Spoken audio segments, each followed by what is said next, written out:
Hello friends, मैं राहुल श्रीवास्तव आपका इस इकोनॉमिक की सीरीज में एक बार फिर से स्वागत करता हूं। लास्ट लेक्चर में हम आरबीआई के जो कार्य थे वो देख रहे थे। उसी क्रम में हम आगे बढ़ते हैं। आरबीआई का एक और मुख्य जो कार्य है वो है साख नियंत्रण, इंस्ट्रूमेंट्स ऑफ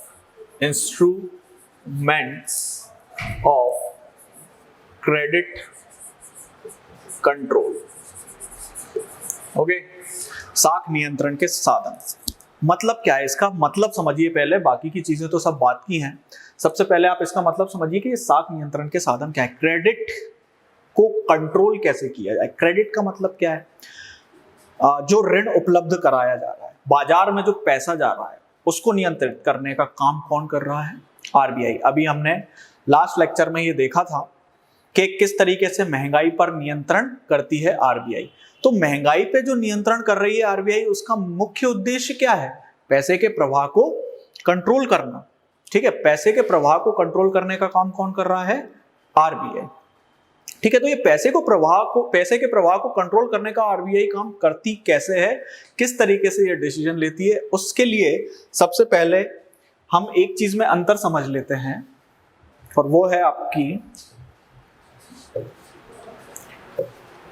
मॉनेटरी पॉलिसी और फिस्कल पॉलिसी। मॉनेटरी पॉलिसी और फिस्कल पॉलिसी। ठीक है, ये दो चीजें समझ लीजिए आप क्या होती हैं। नॉर्मली इस बार पीएससी प्री में से क्वेश्चन भी आया था, डायरेक्टली इस चीज से नहीं था लेकिन इससे मिलता जुलता था। ठीक है, मौद्रिक नीति और वित्तीय नीति। ठीक, देखिए सबसे इंपॉर्टेंट चीज जो इन दोनों में अंतर है वो ये है कि मॉनेटरी पॉलिसी जो है वो आरबीआई के द्वारा कंट्रोल की जाती है, जो फिस्कल पॉलिसी है वो भारत सरकार के द्वारा कंट्रोल की जाती है।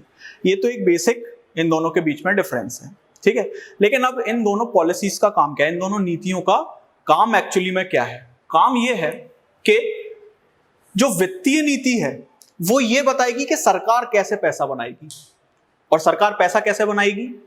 टैक्स के थ्रू। ठीक है, और इस टैक्स की बात सरकार करती कहां है? जनरली बजट में। बजट कब निकाला जाता है?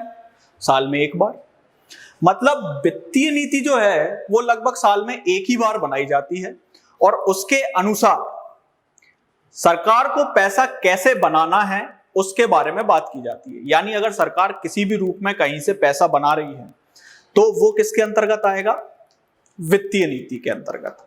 ठीक है, अब आरबीआई के पास जो पैसा है खुद के पास, या जो बाजार में पैसा है, उस पैसे को किस प्रकार से नियंत्रित करना है जिससे महंगाई बढ़े नहीं। ठीक है, या उसको महंगाई बढ़ाना हो तो जैसे हमने लास्ट लेक्चर में बात करी थी कि इन्फ्लेशन रेट जो है गवर्नमेंट ने तय कर रखी है 4.4% ±2%। इसका मतलब मैं आपको लास्ट लेक्चर में बता चुका हूं कि क्या है। ठीक है, अब आरबीआई को अगर ये रेट रखनी है तो उसको कई बार महंगाई बढ़ानी भी पड़ेगी, कई बार महंगाई घटानी भी पड़ेगी। तो वो बाजार में जो उपलब्ध पैसा है उसको किस प्रकार से नियंत्रित करे जिससे कभी महंगाई बढ़ जाए, कभी महंगाई घट जाए, और मुद्रा का प्रवाह जो है बाजार में सही रूप से बना रहे। तो उसके लिए जो नीति बनाएगी उस नीति को क्या कहेंगे? मॉनेटरी पॉलिसी, मौद्रिक नीति। मतलब मुद्रा के प्रवाह को कंट्रोल करने वाली जो नीतियां होंगी वो क्या कहलाएंगी? मौद्रिक नीति। और ये कौन बनाएगा? आरबीआई। ठीक है, अब आरबीआई में भी इसको कौन बनाएगा? देखो पहले क्या था, पहले की स्थिति क्या थी और आज की स्थिति क्या है, मैं आपको दोनों बता देता हूं। पहले की स्थिति में आरबीआई का जो गवर्नर था उसके पास वीटो पावर थी। वीटो पावर मतलब बिल्कुल एकाधिकार शक्ति। कैसे? सॉरी, वोट नहीं, वीटो पावर। वीटो पावर का क्या मतलब है? मान लीजिए पहले जो मॉनेटरी पॉलिसी कमेटी थी, मॉनेटरी पॉलिसी कमेटी मतलब मौद्रिक नीति बनाने वाला जो आयोग था, उसमें 5 मेंबर हुआ करते थे, और ये पांचों के पांचों मेंबर जो थे वो आरबीआई के हुआ करते थे। ठीक, अब ये जो पांचों के पांचों मेंबर आरबीआई के हैं, मान लीजिए, सॉरी, पांचों के पांचों मेंबर जो ये आरबीआई के हैं, इसमें से मान लीजिए 2 लोगों ने कुछ अलग राय दी, 3 लोगों ने कुछ अलग राय दी। ठीक है, मान लीजिए 2 लोगों ने राय दी कि बैंक दर जो है, बैंक रेट जो है वो बढ़ाना चाहिए, और इन 3 लोगों ने बोला कि बैंक दर जो है उसे घटाना चाहिए। लेकिन इन 2 लोगों में आरबीआई का गवर्नर भी शामिल है। ठीक है, तो भले ही ये 3 लोगों ने बोला है कि बैंक दर घटाना चाहिए, लेकिन अल्टीमेटली होगा क्या, बैंक दर बढ़ाई जाएगी। क्यों? क्योंकि गवर्नर ने बोला है कि बैंक दर बढ़ानी है। ठीक है, इसको बोलते हैं गवर्नर का वीटो पावर। लेकिन ऐसा पहले था। आज की डेट में क्या कर दिया गया है, आज की डेट में क्या कर दिया गया है, आज की डेट में जो मॉनेटरी पॉलिसी कमेटी है, मौद्रिक नीति बनाने का जो आयोग है, उसमें 6 सदस्य कर दिए गए हैं। और ये 6 के 6 सदस्य जो हैं वो आरबीआई के नहीं हैं। इसमें अब 3 सदस्य आरबीआई की तरफ से होते हैं और 3 सदस्य भारत सरकार की तरफ से लिए जाते हैं। ठीक है, 3 सदस्य कहां से आएंगे, आरबीआई से, और 3 सदस्य भारत सरकार की तरफ से। इनमें से एक कौन रहेगा, गवर्नर। ठीक है, अब गवर्नर के पास वीटो पावर नहीं है, अब उसके पास एक्स्ट्रा वोट करने की शक्ति है। वीटो पावर का मतलब ये होता कि गवर्नर ने बोला बैंक दर बढ़ाना है और बाकी 5 लोगों ने बोल दिया कि बैंक दर घटाना है, तो बैंक दर बढ़ाई ही जाएगी। इसको बोलेंगे वीटो पावर। एक्स्ट्रा वोट का क्या मतलब है कि कोई भी इन 6 में से कोई भी 3 लोगों ने बोला कि बैंक दर घटाना है और किसी 3 लोगों ने बोला कि बैंक दर को बढ़ाना है। अब गवर्नर के पास इस स्थिति में जब टाई हो गया, 2 लोगों के बीच, इन 2 समूह के बीच में टाई हो गया कि 3 लोगों ने बोला घटाना है, 3 लोगों ने बढ़ाना है बोला है, अब इसमें गवर्नर को एक्स्ट्रा वोट करने की पावर दी गई है। अब इसमें गवर्नर बोलेगा कि नहीं भाई घटाना है तो घटा दिया जाएगा। लेकिन अगर ऐसा होता कि 2 लोगों ने बोला है घटाना है और 4 लोगों ने बोला है बढ़ाना है, तो बढ़ाई जाएगी भले ही गवर्नर ने बोला हो घटाना है। दोनों में अंतर क्लियर है। पहली चीज वीटो, दूसरी चीज एक्स्ट्रा वोट। आज की स्थिति में जो मॉनेटरी पॉलिसी कमेटी में गवर्नर है उसके पास एक्स्ट्रा पावर है, एक्स्ट्रा वोट की पावर है। लेकिन पहले कौन सी थी, वीटो पावर। तो मेंस आपसे क्या सवाल पूछ सकता है, what do you understand by the extra voting power of governor. Governor के एक्स्ट्रा वोट करने के अधिकार से आप क्या समझते हैं, या मौद्रिक नीति आयोग में मौद्रिक नीति को बनाते समय गवर्नर के एक अलग से वोट करने के पावर से आप क्या समझते हैं। इस प्रकार का क्वेश्चन अगर पूछता है तो आपको उसमें वीटो वाली बात नहीं करना है, ये वाली बात करना है। ठीक है, और वीटो और एक्स्ट्रा वोट करने के अधिकार में अगर आपसे अंतर पूछता है तो आप उसमें अंतर भी आराम से बता सकते हैं। आई होप आपको यह समझ में आ गया होगा कि मौद्रिक नीति क्या होती है और फिस्कल नीति क्या होती है, और मौद्रिक नीति कौन तय कर रहा है। ये दोनों चीजें क्लियर होनी चाहिए आपको, क्योंकि इससे बहुत सारे अलग अलग तरीके के क्वेश्चन बनाए जा सकते हैं। ठीक है, मौद्रिक नीति क्या है, मुद्रा के प्रवाह को कंट्रोल करने के लिए आरबीआई जो नीतियां बना रहा है, या ये कमेटी जो नीतियां बना रही है, उसको क्या बोलेंगे, मौद्रिक नीति। और भारत सरकार अपने लिए वित्त का जो पैसा बनाने का काम कर रही है, उसके लिए जो नीति बना रही है उसको क्या बोलेंगे, वित्त नीति। क्लियर? ठीक है, आगे बढ़ते हैं। साख नियंत्रण के साधन।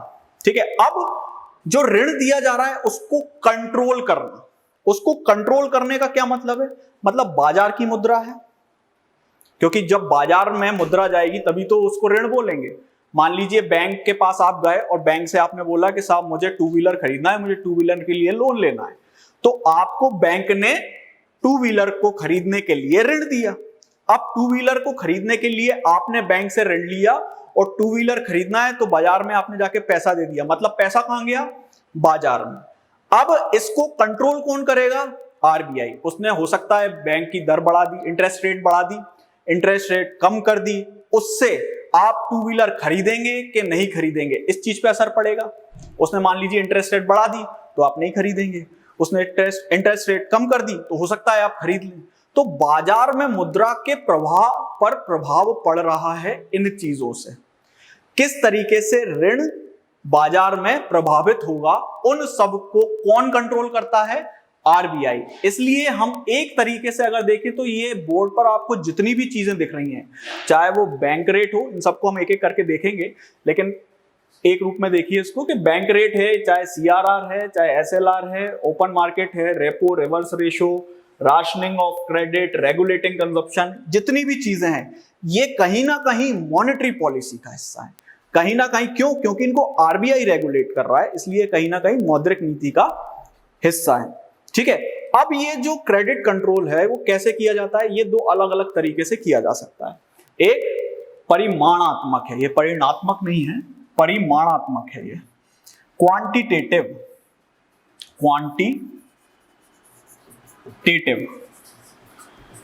परिमाणात्मक, ठीक है, और क्वालिटेटिव गुणात्मक। ठीक है, दोनों में क्या अंतर है? क्वांटिटेटिव जो साधन है, क्वांटिटेटिव जो भी रिसोर्सेज होंगे जिनसे आपको क्रेडिट को कंट्रोल करना है, उससे क्या होगा? ये जितनी भी चीजें हैं अगर आप इनको घटाते हैं या बढ़ाते हैं या कुछ भी करते हैं इनके साथ, तो भारत की जो पूरी संपूर्ण अर्थव्यवस्था है उस पर फर्क पड़ेगा। ठीक है, मान लीजिए आपने बैंक रेट बढ़ा दी तो भारत की पूरी अर्थव्यवस्था पर फर्क पड़ेगा। किसी एक पर्टिकुलर चीज पे फर्क नहीं पड़ने वाला कि किसी एक पर्टिकुलर चीज में फर्क पड़ गया। जैसे मैं आपको एक एग्जांपल से समझाता हूं कि बैंक ने टू व्हीलरों के ऊपर लोन बढ़ा दिया, इंटरेस्ट रेट बढ़ा दी, तो टू व्हीलरों के ऊपर इंटरेस्ट रेट बढ़ाने से क्या पूरी अर्थव्यवस्था पर फर्क पड़ेगा? नहीं। सिर्फ किस चीज पर फर्क पड़ने वाला है? ऑटोमोबाइल के क्षेत्र में फर्क पड़ेगा। ब्याज दर अगर आरबीआई टू व्हीलर लोन पर कम कर रही है तो टू व्हीलरों की मांग बढ़ जाएगी। क्यों? क्योंकि मार्केट में पैसा किसके लिए ज्यादा जाएगा? टू व्हीलर के लिए। किसी और सेक्टर पे फर्क पड़ा? किसी और सेक्टर पे फर्क नहीं पड़ा। सिर्फ किस सेक्टर पे फर्क पड़ रहा है? ऑटोमोबाइल सेक्टर पर। तो जिन चीजों से हमें यह पता चल रहा है किसी एक पर्टिकुलर सेक्टर में फर्क पड़ रहा है, वो कौन सी चीजें हैं? गुणात्मक। ठीक है, लेकिन अगर मैं बोलूं कि आरबीआई ने रेपो रेट घटा दी, रेपो रेट घटा देने से क्या मतलब है कि जो बैंक आरबीआई से लोन लेने वाला था, पहले मान लीजिए उसको 5% में मिल रहा था, अब वही लोन उसको 4% में मिल रहा है, तो वो आरबीआई से ज्यादा पैसे लेने की कोशिश करेगी। अब जब वो आरबीआई से ज्यादा पैसे लेने की कोशिश करेगी तो बैंक आरबीआई से पैसे लेके खुद के पास तो रखेगी नहीं। क्या करेगी?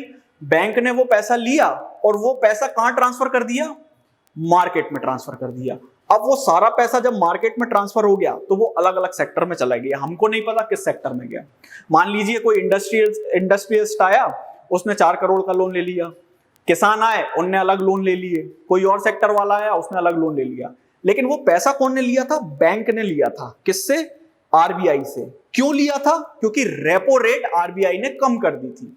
तो उस रेपो रेट के कम करने से लगभग सभी हिस्से में फर्क पड़ा है अर्थव्यवस्था में। तो जिन चीजों का कम या ज्यादा होने से पूर्ण अर्थव्यवस्था पर फर्क पड़ता है, पूर्ण अर्थव्यवस्था पर कोई ना कोई प्रभाव पड़ता है, उनको कौन से साधन बोलता हूं मैं? क्वांटिटेटिव रिसोर्स या परिमाणात्मक साधन। और जिन चीजों को चेंज करने पर किसी एक पर्टिकुलर जगह पर फर्क पड़ता है, आपको मालूम होगा कि हाँ इस सेक्टर में फर्क पड़ने वाला है, उन साधनों को बोलूंगा क्वालिटेटिव साधन या गुणात्मक साधन। ठीक, कुल अर्थव्यवस्था में मुद्रा के प्रभाव को बढ़ाता है, कुल अर्थव्यवस्था में, और ये किसी एक चिन्हित क्षेत्र में अर्थव्यवस्था को बढ़ाता है या घटाता है। कौन सा? क्वालिटेटिव। ठीक है, सब